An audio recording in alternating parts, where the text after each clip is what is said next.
সিয়াম আমার মামা, তিনি আমেরিকা থাকেন। আবার সে আবার বন্ধু, তার বাবা একজন শিক্ষক। তো এখানে আমাদের তিনটা সেন্টেন্স আছে এবং এই ভিডিওতে আমরা রিলেটিভ প্রোনাউন হিসেবে WH কোশ্চেন যেটা সেটা শিখে নিব এই তিনটা এক্সাম্পলের মাধ্যমে, তিনটা ভিজ মানে উদাহরণের মাধ্যমে। আর এই ভিডিওটা কাজে দিবে। তো এই ক্লাসটি আপনারা বেশি করে শেয়ার করবেন এবং ভবিষ্যতের জন্য আমাদের ফেসবুক পেজ ফলো করে রাখবেন।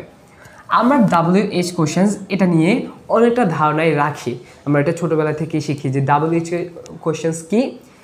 WH কোশ্চেন্স হলো যেগুলোর মাধ্যমে আমরা প্রশ্ন করি। যেমন আপনি যদি বলেন তোমার নাম কি, what's your name, what is your name, আপনি কি ইউজ করেন, হোয়াট ইউজ করেন, রাইট। আবার আপনি যদি বলেন তুমি কাকে ভালোবাসো, কাকে, whom do you love, whom do you love, কাকে ভালোবাসো, হুমটা ইউজ করি। তো এগুলোই মূলত WH কোশ্চেন্স, এটা নিয়ে বেশি কথা বলবো না। কিন্তু আজকে আমরা রিলেটিভ প্রোনাউন নিয়ে কথা বলবো। রিলেটিভ প্রোনাউন মানে কি? মানে হচ্ছে বাকি একটা সেন্টেন্সের সাথে আরেকটা সেন্টেন্সকে আপনি যুক্ত করে দিচ্ছেন। এখানে দেখুন তো, সিয়াম আমার মামা, তিনি আমেরিকা থাকেন, বাক্য দুইটা কিন্তু আলাদা। এখানে দুইটা সেন্টেন্সেস আছে, আমরা বলতে পারি। যেমন সিয়াম আমার মামা একটা পূর্ণ বাক্য, একটা স্বাধীন বাক্য হতে পারছে। আবার তিনি আমেরিকা থাকেন, এটাও আলাদা বাক্য হতে পারছে। But when we are trying to connect them, যখন তাদেরকে একসাথে করার চেষ্টা করছি, লিঙ্ক করার চেষ্টা করছি, দেন আমরা কি করব, what should we do then. তো এগুলো ইউজ করব, এগুলো কি WH কোশ্চেন্স।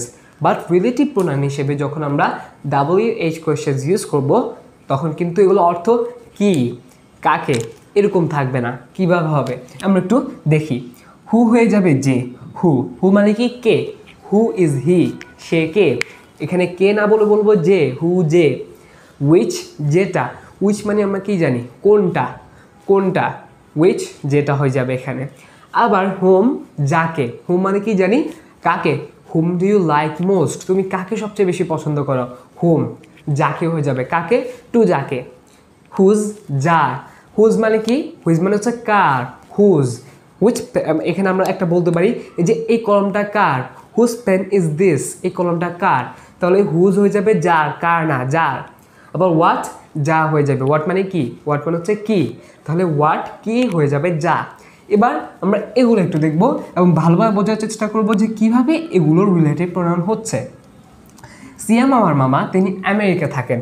আমরা একটু লিখি, প্রথম অংশটা সবাই পারবো সেটা লিখি, সিয়াম আমার মামা।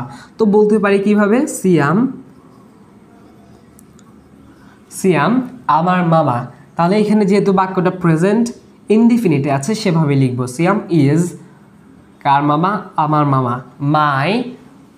এখন মামা ইংলিশ কি, এটা একটু শিখে রাখবো, পরীক্ষা আসতে দেন কী করবো, তাই আগে ভাগেই শিখে রাখবো। লিখলাম, বাক্যটা ডান। যে Siyam is my maternal uncle, সিয়াম আমার মামা, ম্যাটার্নাল আঙ্কেল মানে হচ্ছে মামা, প্যাটার্নাল আঙ্কেল কিন্তু মামা না, তখন চাচা বোঝাবে। এবার তিনি আমেরিকা থাকেন, এইটা অংশটা কীভাবে লিখবো এটা এখানে লিখছি না, বাট কীভাবে লিখবো সেটা বলি। তিনি আমেরিকা থাকেন, তিনি হি, এখানে তিনি মানে সে বোঝাচ্ছি, হি লিভস আমেরিকা অথবা হি লিভস লন্ডন, যেটাই হতে পারে, তিনি আমেরিকা থাকেন, লিভস ইন আমেরিকা।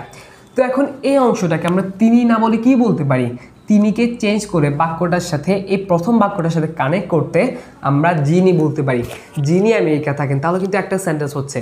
তাহলে সিয়াম আমার মামা যিনি আমেরিকা থাকেন, অথবা সিয়াম আমার মামা যে আমেরিকা থাকে, আমরা যে বলতে থাকে বলবো সিম্পল। তাহলে যে, যের কাজ কি, হু, হু, যে ইংলিশ কি, হু, হু দিয়েই সেন্টেন্স আমরা লিখতে পারি। তাহলে এখানে তিনি বাদ দিয়ে আমরা যদি যিনি লিখে দিই, এই তিনিটা তটা মুছে দিয়ে যিনি লিখব, অথবা যে আমেরিকা থাকে, তাহলে সিয়াম ইজ মাই ম্যাটার্নাল আঙ্কেল, এইটা মুছে দেবো, ফুল স্টপটা, হু অ্যাড করব। হু মানে যিনিও বোঝায়, যেও বোঝায়।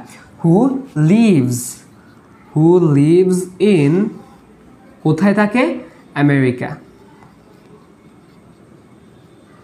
হয়ে যাচ্ছে যে Siyam is my maternal uncle who lives in America, done. এটা আমার ব্যাগ, এটা আমি কিনে দিয়েছিলাম। এটা কীভাবে বলবো, এটা তার ব্যাগ, সরি এটা তার ব্যাগ, এটা আমি কিনে দিয়েছিলাম। এখন এটা তার ব্যাগ, এটা, এটা না বলে আমি কি বলতে পারি, যেটা, যেটা আমি কিনে দিয়েছিলাম। এখানে একটা ব্যাগ দেখাচ্ছি আমি, যেটা আমি তাকে কিনে দিয়েছিলাম। তাহলে যেটার মাধ্যমে কানেক্ট করছি, বাংলা একটা বাক্য হয়ে গেল সম্পূর্ণরূপে। এইটার দরকার নেই, এখানেও দায়টার দরকার নেই, একটা বাক্য হয়ে যাচ্ছে এখানে। এবারে ইংলিশে কীভাবে বলবো, তাহলে প্রথম অংশটা, এটা তার ব্যাগ, তাহলে দিস ইজ অথবা ইট ইজ, দিস ইজ বলতে পারি, this is this is car bag? His bag, এটা তার ব্যাগ। ফুল স্টপ দিলে বাক্যটা হয়, বাট আমরা বলেছি যেটা আমি কিনে দিয়েছিলাম, যেটা ইংলিশ আমরা কোথায় দেখতে পাচ্ছি? Which this is his bag which আমি কিনে দিয়েছিলাম। এটা ইংলিশ কি? কিনে দেওয়া ইংলিশ কি? বাই। বাট ফার্স্টে যদি অতীতে বলি বট, তাহলে এভাবেই লিখতে পারি this is his bag which I bought him. বাক্যটা কিন্তু এখানেই ডান। উইচ আই বট এভাবে ফুল স্টপ দিলেও হয়, বা সুন্দর লেখার জন্য হিম দিতে পারি, যেটা আমি তাকে কিনে দিয়েছিলাম। সে আমার বন্ধু, তার বাবা একজন শিক্ষক। এখানে সে আমার বন্ধু একটা বাক্য, তার বাবা একজন শিক্ষক একটা বাক্য। একসাথে করার জন্য আমরা এখানে তার না বলে দেব যার। হয়ে যাচ্ছে যে সে আমার বন্ধু যার বাবা একজন শিক্ষক, যার বাবা একজন পাইলট। সো এখানে যার। এবার কীভাবে লিখবো? আমরা যার কোথায় আছে সেটা খুঁজবো, হুজ। আর অবশ্যই এগুলো আপনারা একটু নোট করে রাখবেন, যাতে আমরা বুঝতে পারি কখন কোনটা ইউজ করবো। যার বাবা, তাহলে সে আমার বন্ধু, এই অংশটা ইংলিশ লিখতে হবে বা বলতে হবে। তাহলে হি ইজ মাই ফ্রেন্ড। এবার কি লিখবেন? এবার এখানে যার, আমরা যার পাচ্ছি হুজ কে? যার কি? যার বাবা, whose father is a teacher, যার বাবা একজন শিক্ষক, এটা বলেছে, রাইট? যদি পাইলট বলতো পাইলট লিখতেন, চেঞ্জ করতেন। বাট মেন থিংটা হচ্ছে, মেন ফ্যাক্টটা হচ্ছে যে he is my friend, whose হবে এখানে, whose father is a teacher. এবার আমি যদি এখানে একটা সেন্টেন্স আপনাদের বলি, আই হোপ এটা আপনারা করতে পারবেন।